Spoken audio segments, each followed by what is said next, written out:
Meus caros, e mais uma corrida, mais uma viagem. Esta semana foi longa, da terça até sexta. Hoje acabámos por nos abster a mais um projeto de lei, portanto vai baixar o IVA da eletricidade para cerca de 3 milhões, mais de 3 milhões de agregados familiares de portugueses e, enfim, foi mais uma derrota para o PSD e a AD, mas isso ninguém tem culpa.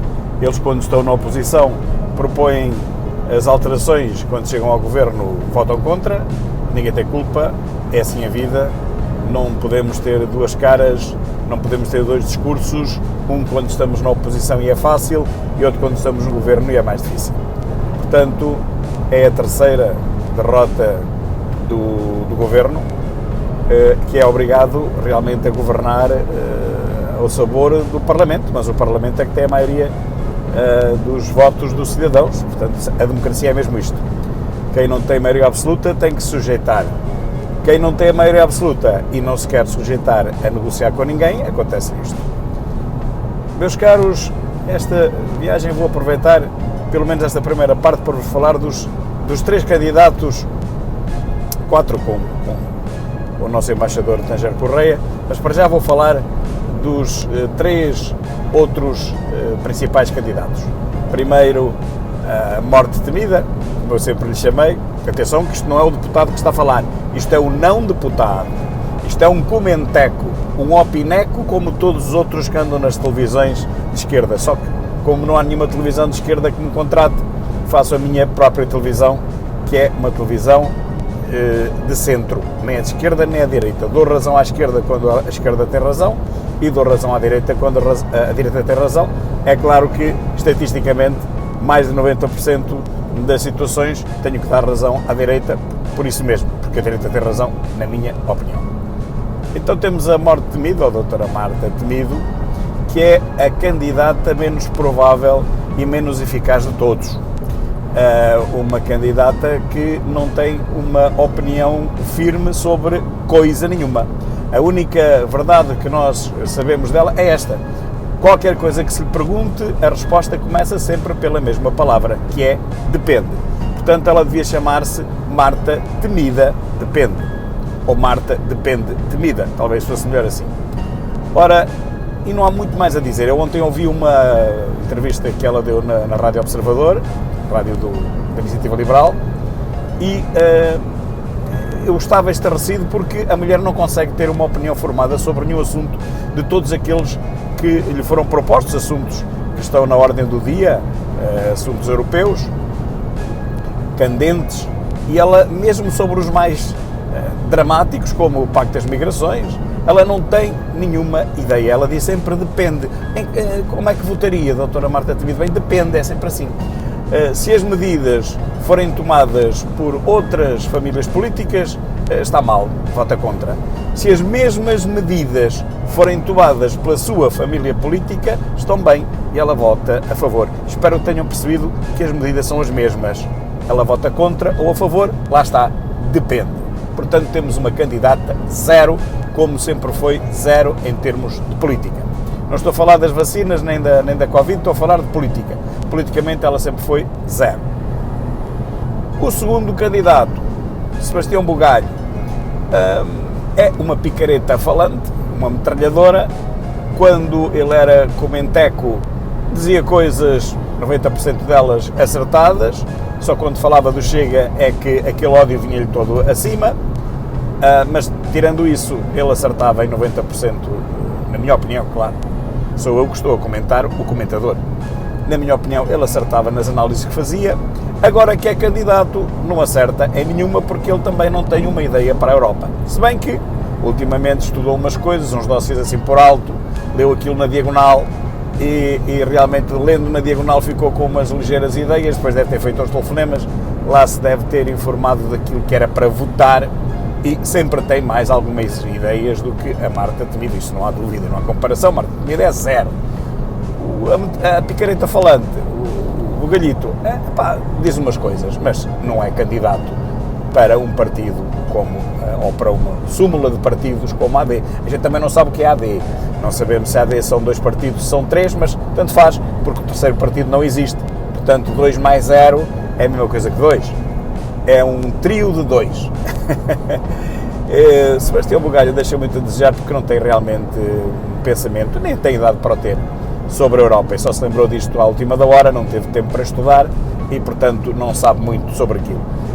Refugia-se nas suas muletas retóricas, que ele tem bem desenvolvidas, para o caso dos debates com outros comentadores, mas no caso presente, que é debates com políticos, embora ele tenha tido a sorte de não ter nenhum político de vulto pela frente, tirando o Tanger Correia, já lá vamos, e em parte Judas Cotrim Figueiredo, tirando esses dois, realmente a principal contendora, ou seja, a sua principal adversária, ele diz que não são inimigos, são adversários, e muito bem, são concorrentes, diz ele, como disse do Cotrim, são concorrentes, nem sequer são adversários. A sua principal concorrente é tão fraquinha que realmente não há ninguém que não lhe ganhe, seja que debate for, porque ela, a tudo, como digo, responde, depende. Portanto, embora fraquinho, é sempre melhor do que a nossa candidata Marta Depende temida. Judas Cotrim sabe mais que a Amália, anda nisto há muitos anos, ele nasceu para a política, claro, errou no partido que escolheu, nunca será maioritário em Portugal, nem muito próximo disso, errou na escolha, mas percebeu rapidamente. E, rapidamente também, há mais de um ano, negociou o seu lugar de presidente do partido com o da reforma milionária que agora vai oferir, se for eleito, porque isso não é garantido. Isso não é garantido e isso talvez seja a primeira grande surpresa. Se for eleito, ele pensou que sim, toda a gente pensou que sim, e neste momento, com as sondagens que estão a sair, já não há muita gente que pense que sim. Poderá ser eleito, como também poderá não ser. Bom, mas partindo do princípio que a ideia dele seria que iria ser eleito de certeza absoluta, ele fez um bom negócio. Ele pôs no seu lugar um yes man qualquer, um tipo que não tem nenhum carisma, não há nada que se possa dizer do Rui Rocha, a não ser que põe as gaivotas a voar para trás. Tirando isso, não há mais nada que se possa dizer sobre ele, e negociou esse lugar, tu vais para o meu lugar e eu vou depois para a minha reforma dourada para Bruxelas. A primeira parte correu bem, depois a seguir correu mal, porque o gaivoteiro que voa para trás baniu a Carla Castro, acho que era assim que chamava, que foi a sua concorrente para o mesmo lugar do Cotrim. Aquilo tinha sido negociado, era para o Rui Rocha, não era para a Carla, e portanto a Carla ficou a ver navios e teve que se ir embora. Mas atenção que ela quase empatava, ela teve 41%, salvo erro, 41% dos votos. Portanto, a vitória de Rui Rocha, o incumbente, o negociado, o herdeiro do trono, foi por muito pouco. Mais uma razão para a Carla Castro dever continuar e a assumir responsabilidades dentro do partido. Mas não foi isso que aconteceu, ela foi posta à margem, foi esquecida, ostracizada, não a chamaram para nada, nem sequer para as listas, agora para deputados, e portanto ela ficou esquecida para todo sempre, até ver.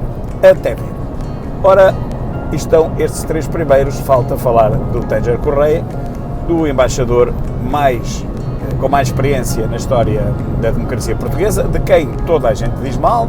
É preciso dizer também que ele foi um dos fundadores do CDS e da AD originária, AD de Sá Carneiro, e acontece que toda a comunicação social lhe cai em cima, porque alegadamente ele não tem jeito para os debates, diz a comunicação social, bem entendido, que ele que não tem jeito para os debates, que não é agarrido nos debates, que está ali em conversas, afáveis com os seus concorrentes ou adversários, mas a verdade são duas, não é uma, são duas. Primeiro, ele herda, por ser do Chega, a hostilidade dos entrevistadores, dos moderadores.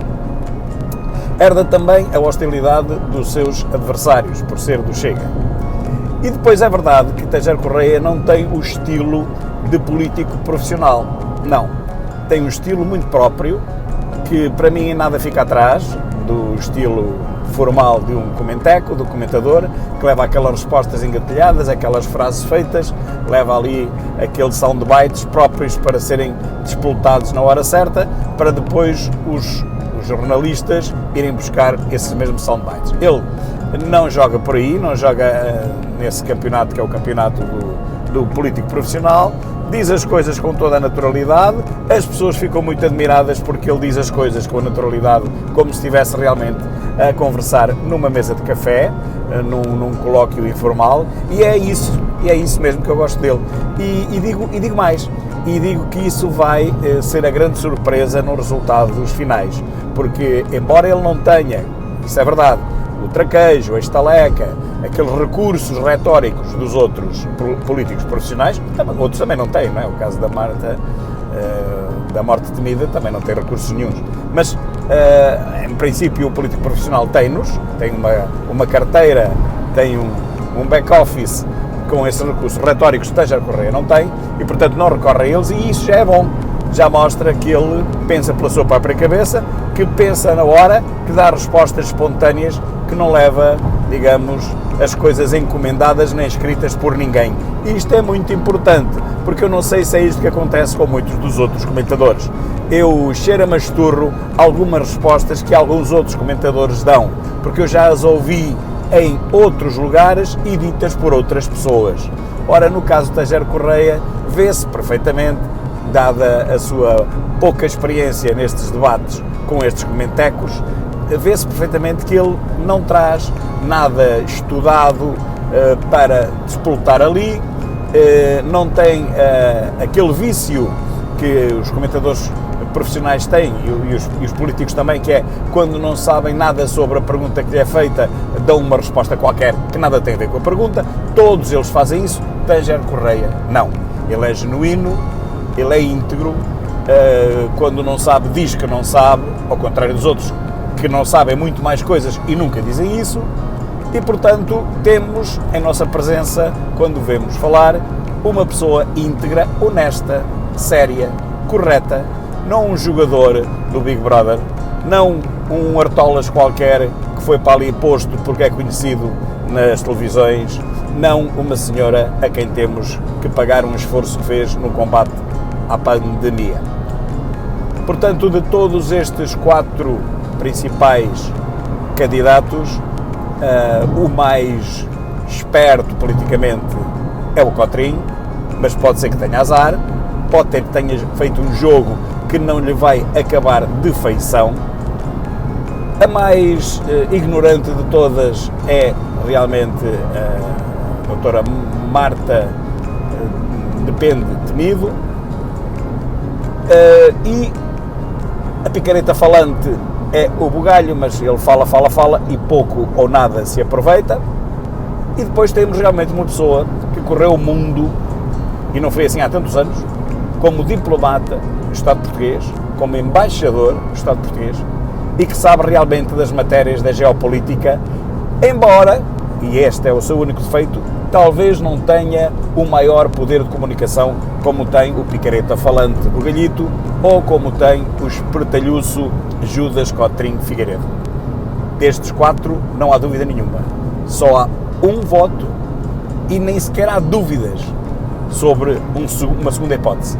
O único voto é no embaixador António Teixeira Correia. E eu lá estarei a votar nele. Um grande abraço.